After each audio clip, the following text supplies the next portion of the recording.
അപ്പോൾ guys welcome back to our channel Appus and Ippus vlog. അപ്പോൾ guys നമ്മൾ അടുത്തൊരു പുതിയ വീഡിയോ ആയിട്ട് വന്നിരിക്കുകയാണ്. നമ്മൾ ബീഫ് കറി എങ്ങനെ വെക്കാമെന്നുള്ളത്. അപ്പം അത് പ്രിപ്പറേഷന് വേണ്ടിയിട്ട് നമ്മൾ റെഡി ആവുകയാണ്. അപ്പോൾ നിങ്ങൾ വീഡിയോ കാണുക കേട്ടോ.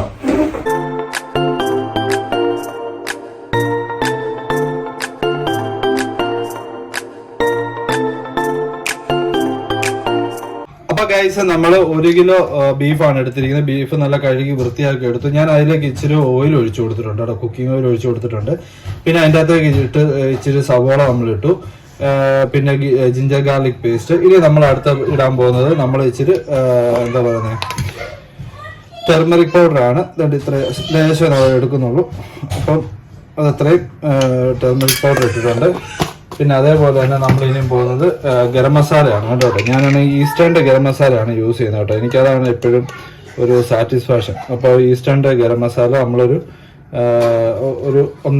ചെറിയ 1.5 ടേബിൾ സ്പൂണ്. പിന്നെ അതേപോലെ തന്നെ നമ്മൾ ഇനി അടുത്തെടുക്കുന്ന മല്ലിപ്പൊടിയാണ് കേട്ടോ. അപ്പം മല്ലിപ്പൊടി നമ്മൾ എടുക്കുന്നതും അതേപോലെ തന്നെയാണ്. ഒരു ടേബിൾ സ്പൂണേ ഞാൻ ഇടുന്നുള്ളൂ, ഒത്തിരി ഇടുന്നില്ല. കാരണം മല്ലിപ്പൊടിയുടെ കുത്തൽ എനിക്ക് അത്ര ഇഷ്ടമുള്ള കാര്യമല്ല. അപ്പം അതുകൊണ്ട് അതങ്ങനെ ചേർക്കുന്നു. പിന്നെ നമ്മൾ ഇടാൻ പോകുന്നത് മീറ്റ് മസാലയാണ് കേട്ടോ. മീറ്റ് മസാല നമ്മൾ ഒരു 2 ടേബിൾ സ്പൂൺ കേട്ടോ. 2 ടേബിൾ സ്പൂൺ മീറ്റ് മസാല ഇട്ടിട്ടുണ്ട്. പിന്നെ അതേപോലെ തന്നെ നമ്മൾ ഇനി ഇടാൻ പോകുന്നത് ചില്ലി പൗഡറാണ് കേട്ടോ. കാശ്മീരി ചില്ലി പൗഡർ നമ്മളൊരു 1.5 ടേബിൾ സ്പൂൺ കേട്ടോ. 1.5 ടേബിൾ സ്പൂണ്. പിന്നെ നമ്മൾ ഇടാൻ പോകുന്നത് അടുത്തത് പറഞ്ഞു കഴിഞ്ഞാൽ അല്പം കുരുമുളക് പൊടി. കാരണം കാശ്മീരി ചില്ലി പൗഡറിന് അത്ര എരിവില്ലാത്തത് കൊണ്ട് നമ്മൾ കുറച്ച് പൊടിക്ക് നമ്മൾ ഒരു 1/2 ടീസ്പൂൺ എന്നൊക്കെ പറയാം. അപ്പോൾ അത്ര ഇട്ടിട്ടുണ്ട്. അപ്പം നമ്മൾ ലാസ്റ്റായിട്ട് നമ്മൾ ഇടുന്നത് ഉപ്പാണ് കേട്ടോ. ആവശ്യത്തിന് ഉപ്പ്. ഞാനിപ്പോൾ ഒരു 1/2 ടേബിൾ സ്പൂൺ ഉപ്പും എടുത്തിട്ടുണ്ട് കേട്ടോ. അപ്പോൾ ഇത്രയാണ്. ഇനിയിപ്പോൾ നമ്മൾ ചെയ്യാൻ പോകുന്നത് എന്താണെന്ന് ചോദിച്ചു കഴിഞ്ഞാൽ, ഇനിയിപ്പോൾ കായപ്പൊടി വേണം. നമ്മളിത് കായപ്പൊടി അവസാനം ഇടുന്നുള്ളൂ.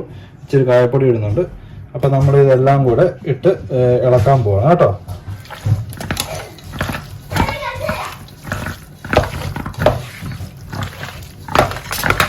അപ്പം ഗൈസ് നമ്മൾ നല്ല ഇളക്കിയിട്ടുണ്ട് കേട്ടോ. ഞാൻ പിന്നെ പണ്ടേ ഇളക്കാൻ നല്ല മിടുക്കനായതുകൊണ്ട് ആവശ്യത്തിൽ കൂടുതൽ ഇപ്പോൾ ഇളക്കിയിട്ടുണ്ട്. നമ്മളിത് ഇങ്ങനെയാണ് വെക്കുന്നത് കേട്ടോ. നമ്മൾ അല്ലാതെ ഉള്ളി വഴറ്റി അങ്ങനെയുള്ള പരിപാടികളൊന്നും ചെയ്യുന്നില്ല. ഡയറക്റ്റ് നമ്മൾ ഇങ്ങനെ ഇളക്കി എടുത്തിട്ട് നമ്മൾ കുക്കർ നേരെ ഗ്യാസിലോട്ട് വെച്ചിട്ട് ഗ്യാസ് അടുപ്പിലോട്ട് വെച്ചിട്ട് അങ്ങോട്ട് ഓൺ ചെയ്ത് അങ്ങോട്ട് വെക്കും. ഒരു 3-4 വിസിൽ അങ്ങോട്ട് അടുപ്പിക്കും. നല്ല വെന്ത് കിട്ടും. അത് കഴിഞ്ഞിട്ട് നമ്മൾ ഇച്ചിരി സവോള നമ്മൾ മാറ്റി വെച്ചിട്ടുണ്ട്. അപ്പോൾ ആ സവോള നമ്മൾ ജസ്റ്റ് ഒന്ന് മൂപ്പിച്ച് കടുവും പൊട്ടിച്ച് അങ്ങോട്ട് ഇടത്തേ ഉള്ളൂ. അപ്പോൾ ഇതിൻ്റെ അകത്ത് വേറൊരു കാര്യം കൊണ്ട് ഞാൻ ആഡ് ചെയ്യുന്നുണ്ട്, തേങ്ങാക്കൊത്ത് കേട്ടോ. അല്പം തേങ്ങാക്കൊത്ത് നമ്മൾ ആഡ് ചെയ്യുന്നുണ്ട്, ഇച്ചിരി ഒരു ടേസ്റ്റ് കിട്ടാൻ വേണ്ടിയിട്ട്. കണ്ടോ എൻ്റെ ഇളക്കണ്ട ഇതേപോലെ ഇളക്കണം നിങ്ങൾ കേട്ടോ. നല്ല രീതിയിൽ ഇളക്കി അങ്ങോട്ട് പിടിപ്പിക്കണം. അപ്പം ഇളക്കാൻ ബുദ്ധിമുട്ടില്ലാത്തതിന് മാത്രമേ ഇളക്കാവൂ കേട്ടോ.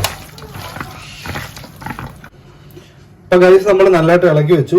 ഇനിയിപ്പം എന്താ പറയുന്നത്, ഒരു കൈ എഴുതുന്ന വെള്ളം മാത്രം ഇതിൻ്റെ അകത്ത് മതി. നമുക്ക് ഒത്തിരി ഒന്നും വെള്ളം വേണ്ട. അപ്പം ഞാനിപ്പോൾ സ്വല്പം വെള്ളം എടുത്ത് ഒന്ന് ഇളക്കി ഒന്ന് ഇളക്കി വെച്ചു.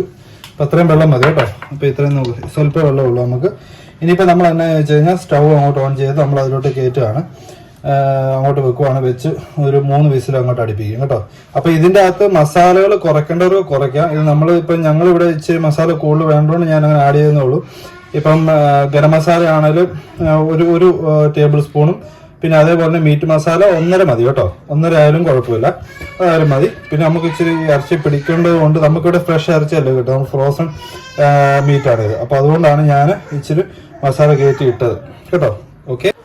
അപ്പം ഗൈസ് നമ്മൾ ഗ്യാസ് ഓൺ ചെയ്യുകയാണ്. അപ്പം നമ്മൾ ഹൈ ഫ്ലെയിമിൽ തന്നെയാണ് ഇട്ട് എന്താ പറയുന്നത് കുക്ക് ചെയ്യാൻ പോകുന്നത്. അപ്പോൾ ഒരു വിസിൽ ഹൈ ഫ്ലെയിമിൽ അടിച്ചു കഴിഞ്ഞിട്ട് പിന്നെ നമ്മൾ കുറച്ച് വെച്ച് ഒരു 3 വിസിൽ കേട്ടോ. 3 അല്ലെങ്കിൽ 4 വിസിൽ നമ്മൾ നോക്കും. 3 വിസിൽ കഴിഞ്ഞിട്ട് നമ്മൾ തുറന്ന് നോക്കാം നമുക്ക് വെന്തോ ഇല്ല എന്നുള്ളത്. കാരണം ഓരോ സ്ഥലത്തെയും മീറ്റും അല്ലെങ്കിൽ അതിൻ്റെ ഒരു ഇത് വെച്ചിട്ടായിരിക്കും നമ്മളിത് ചെയ്യുന്നത് കേട്ടോ, വിസിൽ അടുപ്പിക്കുന്നത്. അപ്പോൾ എന്താണ് നമ്മുടെ കുക്കർ കയറിയേക്കാണ്. ഓക്കെ. അപ്പൊ ഗൈസ് നമ്മുടെ ബീഫ് സെറ്റ് ആയിട്ടുണ്ട്. ഇനി നമുക്ക് ഇനിയും എന്താ പറയുന്നത് കടുക് പൊട്ടിച്ച് അങ്ങോട്ട് ഇട്ടാൽ മതി. ഇപ്പൊ നമ്മുടെ എന്താ പറയുന്നത് ബീഫ് നല്ലതായിട്ട് വെന്തു. 4 വിസിൽ ഞാൻ അടുപ്പിച്ചു. നല്ലതായിട്ട് വെന്തു. ആവശ്യത്തിന് എല്ലാ കാര്യങ്ങളും പക്കയാണ്. ഇതിൻ്റെ അകത്ത് ഇനി നമ്മൾ കടുക് പൊട്ടിച്ചിടുക എന്നുള്ള മാത്രമേ ഉള്ളൂ. നിങ്ങൾ ആ കളർ കണ്ടോ? ആ കളർ എന്നെ ഹടാതെ ആകർഷിച്ചു. എന്താ ആ ബീഫിന്റെ കളർ എന്നെ ഹടാതെ ആകർഷിച്ചു. അപ്പൊ ഗൈസ് നമ്മൾ കടുക് പൊട്ടിച്ചു. അതിൻ്റെ അകത്ത് നമ്മൾ എന്താ പറയുന്നത് കടുകിന്റെ കൂട്ടത്തിൽ നമ്മൾ കറിവേപ്പിലയും കൂടെ ഇട്ടായിരുന്നു. ഇനിയിപ്പോ നമ്മളൊന്ന് ഇളക്കിയെടുത്തു.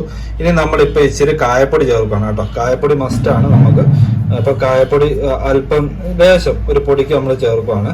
എന്നാലും അതിന്റെ ആ ബീഫിന്റെ ഒരു ടേസ്റ്റ് വരുള്ളൂ, കറിക്ക് നല്ല ടേസ്റ്റ് വരുള്ളൂ കേട്ടോ. അപ്പൊ വേണ്ടുന്നവർ നമ്മൾ ഇടയ്ക്ക് അങ്ങ് എടുക്കുവാണ്. എന്നിട്ട് ഒന്ന് ജസ്റ്റ് ഒന്ന് ചൂടാക്കി എടുക്കും. ഓക്കെ, ജസ്റ്റ് ഒന്ന് ചൂടാക്കി തിളപ്പിക്കുക. ജസ്റ്റ് ഒന്ന് തിളയ്ക്കുന്നതിനും വരെ വെച്ചിട്ട് നമ്മളത് ഓഫ് ചെയ്യണം കേട്ടോ. അപ്പൊ ശരി ഗൈസ്, അപ്പൊ എല്ലാവരും വീട്ടിൽ ഇതൊന്ന് ട്രൈ ചെയ്ത് നോക്കുക. നമ്മൾ വെച്ച പോലെ വെച്ച് നോക്കുക. ഒരു രക്ഷയില്ല. ഞാൻ ഉണ്ടാക്കിയോണ്ട് പറയല്ല, ഒരു രക്ഷയില്ല. Super taste. നമുക്ക് വേണമെങ്കിൽ ഉച്ചയ്ക്ക് ചോറിൻ്റെ കൂടെ അല്ലെങ്കിൽ കപ്പയുടെ കൂടെ ഒക്കെ നല്ല പറ്റിയ സാധനമാണ്. ഒരു 2 പൊറോട്ടയും കൂടെ ഉണ്ടായിരുന്നുണ്ടല്ലോ, ഒരു രക്ഷയില്ല ഗൈസ്, ഒരു രക്ഷയില്ല. അപ്പൊ ഗൈസ് നമ്മളങ്ങനെ ബീഫ് കറിയൊക്കെ വെച്ചു. അപ്പം വീഡിയോ എല്ലാവരും കണ്ടല്ലോ. അപ്പൊ എല്ലാവർക്കും ഇഷ്ടപ്പെട്ടു എന്ന് വിചാരിക്കുന്നു. അപ്പൊ നിങ്ങൾ വീട്ടിൽ നമ്മളിപ്പോൾ ചെയ്ത പോലെ തന്നെ ആ ഒരു അളവിന് നിങ്ങൾ ചെയ്ത് നോക്ക്. എന്താണെങ്കിലും നിങ്ങൾക്ക് ഇഷ്ടപ്പെടും. എന്താണെങ്കിലും സംഭവം സെറ്റാണ്. ഒരു 2 പൊറോട്ടയും കൂടെ ഉണ്ടെന്നുണ്ടല്ലോ, അടിപൊളിയാട്ടോ. കപ്പയുടെ കൂടെയും പൊറോട്ടയുടെ കൂടെയും റൈസിൻ്റെ കൂടെയും ഫ്രൈഡ് റൈസിൻ്റെ കൂടെ എന്തിൻ്റെ കൂടെ വേണം കഴിക്കാം. നല്ല ടേസ്റ്റിയാണ് കേട്ടോ. അപ്പം നിങ്ങളെല്ലാവരും മസ്റ്റായിട്ട് ട്രൈ ചെയ്ത് നോക്കുക ഒരു പ്രാവശ്യമെങ്കിലും.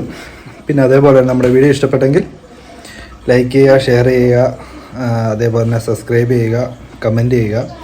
അപ്പം എന്താ പറയുന്നത് മറ്റുള്ളവരിലേക്കും ഇഷ്ടപ്പെട്ട് കഴിഞ്ഞാൽ നിങ്ങളുടെ ഫ്രണ്ട്സിനും മറ്റുള്ളവർക്കും എന്താ പറയുക ഷെയർ ചെയ്ത് കൊടുക്കുക. അപ്പം എന്നാ പറഞ്ഞാൽ വേറെ പ്രത്യേകിച്ചൊന്നുമില്ല. നമ്മൾ ഇനിയൊരു അടുത്തൊരു പുതിയ വീഡിയോ വരുന്ന വരെ എല്ലാവർക്കും ബൈ.